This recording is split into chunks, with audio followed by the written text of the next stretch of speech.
19 septembrie, aproape de finalul misiunii de voluntariat în satul Racovița, județul Timiș, cu Asociația Casă în Banat. Vasile, șef de echipă, și vă prezint și membrii. Ciao, Lelia sunt. Păi de unde? Din Timișoara. Băiatul ce urcă pe scară. Chelu. Din Timișoara. Don Costică, O, să trăiți! Costi din Drobeta, Turnul Severin. care lucrează în Construcții. în ce țară? În Franța. În Franța, că da, Românica nu ne mai place. Și avem și de la București. Simona, sunt din București. Bună! Bună, te salut. Avem Ia, Mehedins. Medins, da, tot pe dincolo, nu? Că așa e problema. Încă o fată, Adelina, super. București. Bună! Și mai avem o Eu bucureșteancă. sunt Mira, nu bucureșteancă, Da? timișoreancă. Timișoreancă. denumită Pictor de case. Pictor de case. Vă salutăm. Și unde am lucrat? La doamna. Și eu cu poză. Păi și la doamna am lucrat, vă înregistrez. Vă mulțumesc.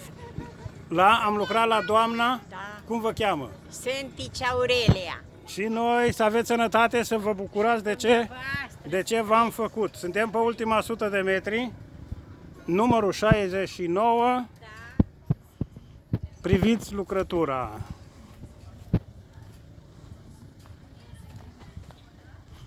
Deci proprietate, nu glumă.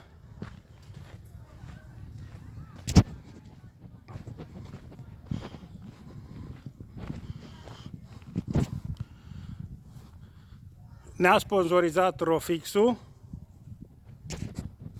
cu tot ce ne trebuie și asta a ieșit. Radu Trifan, sper că îți place ce grup ai avut aici. Echipă de nota 10. Cu tot ce înseamnă artă.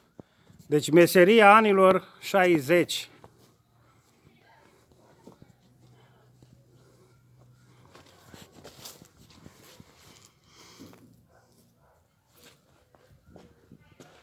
Vă salut, prieteni, sper să vă placă.